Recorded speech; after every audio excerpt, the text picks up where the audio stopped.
बाजारामध्ये असंख्य केसांच्या ट्रीटमेंट अवेलेबल आहेत. जरा केस गळले म्हटलं की सगळ्या पद्धतीच्या ट्रीटमेंट आता सगळीकडे मिळायला लागलेल्या आहेत.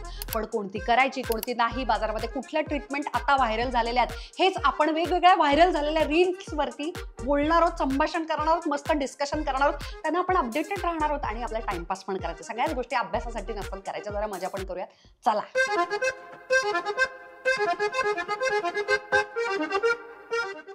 ओके, येस, हे PRP आहे, प्लाझ्मा रिच प्लेटलेट्स.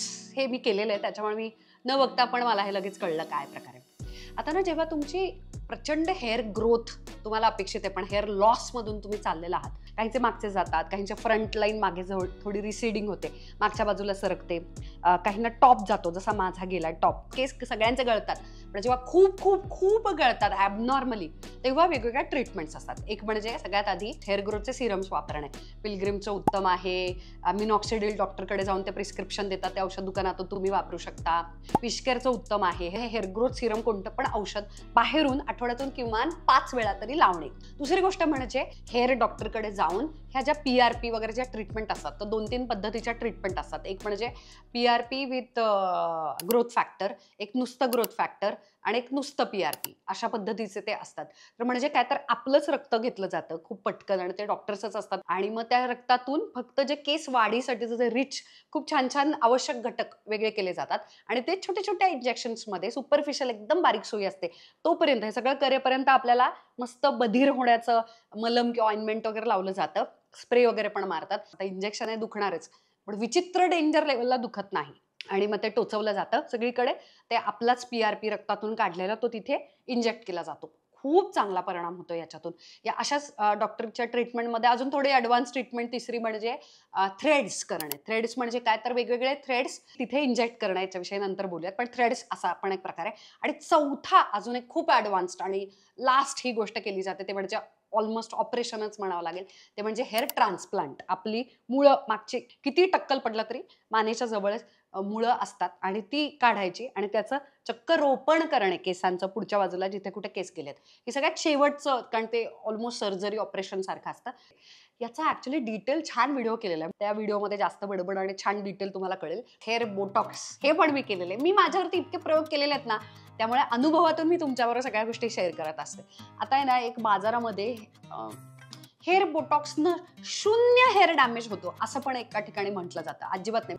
स्मूथनिंग असेल, आयनिंग असेल, केरेटिन ट्रीटमेंट असेल, पमिंग असेल म्हणजे केस कुरळे करणं असेल, किंवा बोटॉक्स असेल, हे सगळे जे जे हेअर ट्रीटमेंट्स आपल्या केसांचा पोत बदलतात परमनंटली. पोत म्हणजे काय, टेक्स्चर बदलणे, म्हणजे कुरळ्याचे सरळ केले, वेवीचे एकदम स्मूथ केले, सरळ करून टाकले, स्मूथ सरळ आहेत त्याचे कुरळे करून टाकले, टेक्स्चर बदललंय, जे टेम्पररी नाही. आज केस गळती होणार आहे, नंतरचे केस त्याच्यामधला वृक्षपणा आणि त्याच्यामधलं मॉइश्चर हायड्रेशन निघून जाणार आहे, त्या सगळ्याच्या दरम्यान परमनंटली टेक्स्चर बदलताना जे केमिकल्स वापरले जातात त्याचे काहीतरी साईड इफेक्ट्स असतील. काही काळासाठी त्याला सिल्कीपणा येतो, मॅनेजेबल होतं, त्यामुळे आपल्याला असं वाटतं की काहीच मला डॅमेज झालेलं नाही, नंतर डॅमेज कळायला लागतो. ओके, ओ हेअर ट्रान्सप्लांट दाढीला केले, क्या बात. बरं, हरकत नाही, त्याला बियर्ड ट्रान्सप्लांट असं म्हटलंय. एकदमच कमी, ऑलमोस्ट दाढी येतच नाहीये, आणि आता दाढी यायला लागली. येस, हेअर इकडची मुळं घेऊन तिथलं रोपण करणं, नाईस, छान, पॉसिबल आहे. तो काय वाईट नव्हतं दिसत इव्हन बिना दाढीचं, पण बिना दाढीचे थोडंसं एका वयानंतर असं वाटलं की दाढी पाहिजे मॅनली दिसण्यासाठी वगैरे. I can understand. पुरुषांना पण सुंदर दिसावं असं वाटतं, मॅनली दिसावं असं वाटतं, पर्सनॅलिटी छान असावी असं वाटतं, पण आपण खरं लक्ष देत नाही. आपल्याला असं वाटतं हे सगळं आपल्यालाच वाटतं स्त्रियांना, पुरुषांना काही पडलेलंच नाही, तर तसं नाहीये. आणि त्यांनी पण या अशा ट्रीटमेंट घेणं याच्यावर टॅबू नसावा. सगळेजण सगळे आपल्यामध्ये जे बदल करायचे आहेत, आपल्या पैशांनी कमवून आपल्या अवयवांच्या बाबतीमध्ये आपल्याला जे बदल करायचे आहेत, पण त्याच्या ॲडिक्शन नाही करायचं त्याचं. म्हणजे आता हे बदललं ते पण बदलायचं, कारण लोक आहेत ना त्याच्या लूपमध्ये जातात. पुढचा व्हायरल रील बघण्याच्या आधी तुम्ही फक्त व्हिडिओ बघताय राव. मस्त आपल्या चॅनलवरती आता 2-2दा व्हिडिओ आपण टाकतो, मेंबरशिप आपण घेऊन आलेलो आहोत, असंख्य वेगवेगळ्या विषयांवरती आपण मस्त रिॲक्ट करतोय, अभ्यास करतोय, मांडणी होते. छान छान असेच विषय आवडत असतील तर तुम्हाला कळेल ना मी कधी व्हिडिओ टाकलाय ते, त्यामुळे सबस्क्राईब करा. तुमच्यासाठी छोटी गोष्ट, माझ्यासाठी खूप मोठी गोष्ट आहे. आणि आता आपल्या चॅनलमध्ये मेंबरशिप पण सुरू झालेली आहे. म्हणजे मेंबरशिपचा प्लॅन तुम्ही घेतल्यानंतर, सभासदत्व घेतल्यानंतर तुम्हाला काही स्पेशल ठराविक मस्त आपल्या कम्युनिटीसाठी, मैत्रिणींसाठीचे कमाल व्हिडिओज पण ओपन होतील आणि तुम्हाला ते बघायला मिळतील. त्यामुळे अजूनही मेंबरशिपचा प्लॅन घेतला नसेल नक्की घ्या. ओके, हे काय आहे? Hype check. I curl my hair with a tong. चड्डू माहिती आहे ना, थॉंग माहिती नसेल तर सांगते. चड्डीचा पॅन्टीचा एक असा प्रकार आहे की ज्याच्यामध्ये थॉंगमध्ये प्रायव्हेट एरियाला तिथून जाताना कापड कमी होतं. Okay, it is suppose to be a sexy lingerie. तर तो केसांना गुंडाळून तिथे कुरळे केस करण्याचा प्रयत्न केलेला आहे. असे खूप सारे सॉक्स, थॉंग, टी शर्ट आणि त्याच्यातून कुरळे करा केस, ज्यांचे कुरळे नसतात ते प्रयत्न करतात. आता ना तिचे केस वेट असतील किंवा डॅम्प असतील. वेट म्हणजे खूप ओले चिंब, डॅम्प म्हणजे ओलसर. तर ओलसर केस जशी तुम्ही ठेवण करता, खूप साऱ्या मुली वेण्या घालतात, वेगवेगळ्या वेण्या घालतात आणि झोपून जायचं. दुसऱ्या दिवशी सकाळी केसांनी वाळताना तशी ठेवण स्वीकारलेली असते.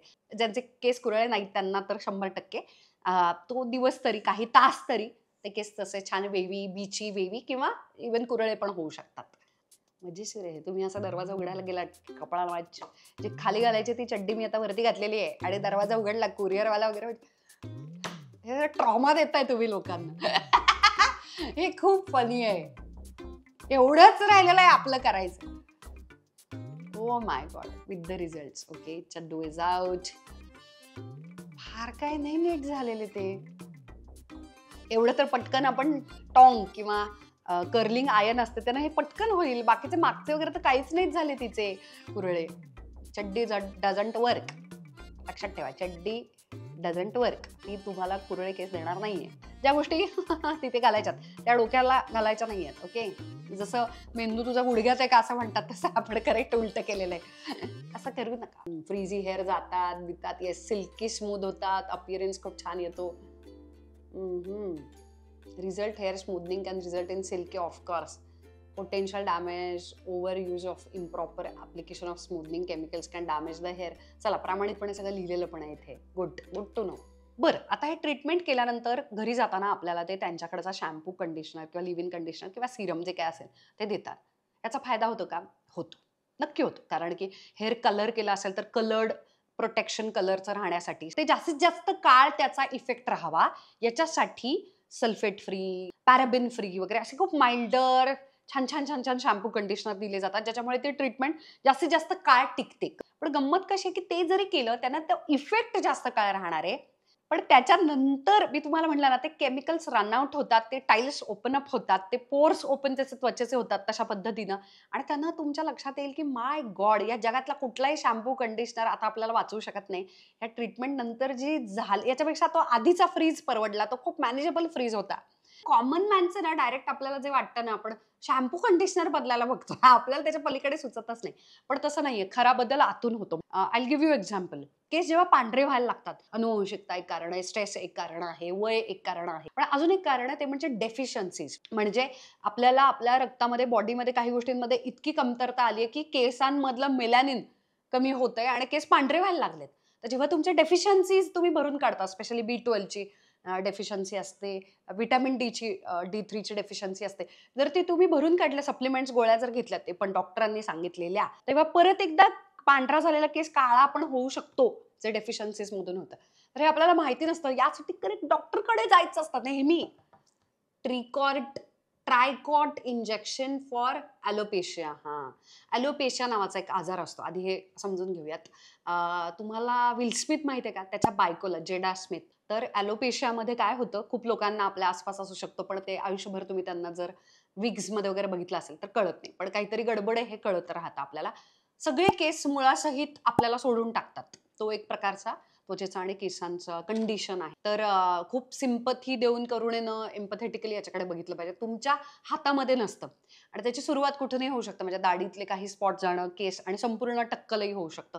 कारण राहतच नाहीत, केस उगवतच नाहीत आणि मुळच राहत नाहीत. खूप आपल्याला असं वाटतं की कुठल्या तरी आजारातून काहीतरी डेंजर, आपण किमो पर्यंत जातो, तर तसं नाहीये. ॲलोपेशिया पण झालेला असू शकतो. तर आतपर्यंत काम करायचं असेल, जेव्हा खूपच हेअर लॉस आणि ॲलोपेशियामधूनच तुम्ही जाताय, तर अशा पद्धतीच्या थेरपीजच जास्त काम करतात. तर त्याच्यात काय करतंय, प्रमोट्स हेअर ग्रोथ. ओके, तर त्यांनी काय केलं, आधी क्लीन केलं आणि हे ग्रोथ फॅक्टर, केस वाढीसाठीचे जे इंजेक्शन्स आहेत, थोडे डीपर लेवलला केसांच्या मुळाशी जाऊन इंजेक्ट केले जातात, वरून सिरम लावण्यापेक्षा.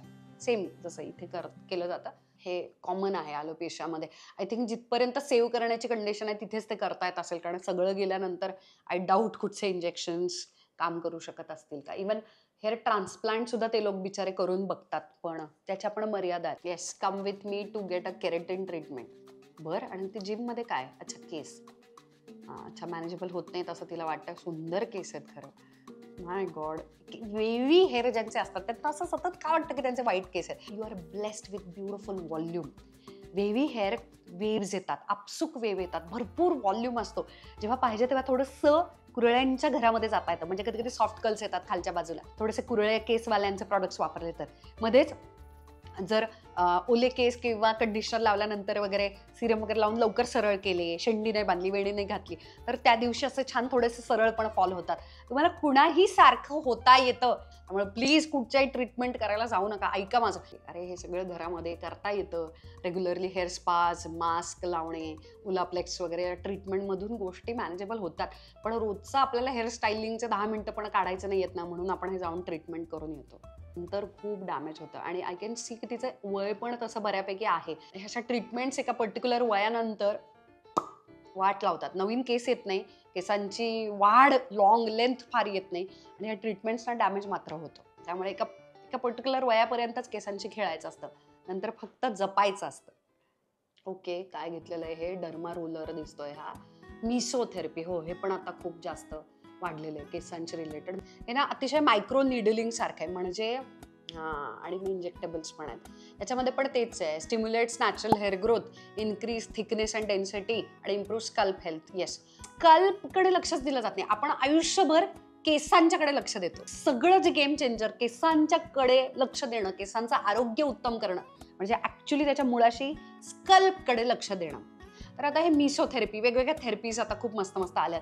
ह्या ॲक्च्युली स्कल्पमध्ये बारीक बारीक तो जो पेन होता त्याच्यामध्ये मायक्रो निडल्स असतात, म्हणजे टोचवणंच आहे, पण ते खूप डीप जात नाही. आणि त्याच्यानंतर ग्रोथ फॅक्टरचे जे वेगवेगळे इंजेक्शन्स आहेत, म्हणजे केस वाढीसाठीचे वरून चोळतोय बुवा औषध आपण, सिरम, त्याच्याऐवजी जरा थोडं जास्त डीप जाण्यासाठीची मदत. खूप छान वाटलं. केसांशी रिलेटेड ज्या ज्या गोष्टी व्हायरल झाल्या त्याच्यावरती तुमच्यावर रिएक्ट करायला खूप मज्जा आली. खूप नव्यानं शिकायला मिळतं, कुठचे बाजारामध्ये बाहेर काय काय गोष्टी व्हायरल झाल्या, ट्रेंड्स आहेत, त्याच्यामुळे आपण अपडेटेड राहतो आणि एकत्रित मस्त रिॲक्ट करतो. शेवटपर्यंत व्हिडिओ पाहिला त्याबद्दल खूप खूप थँक्यू.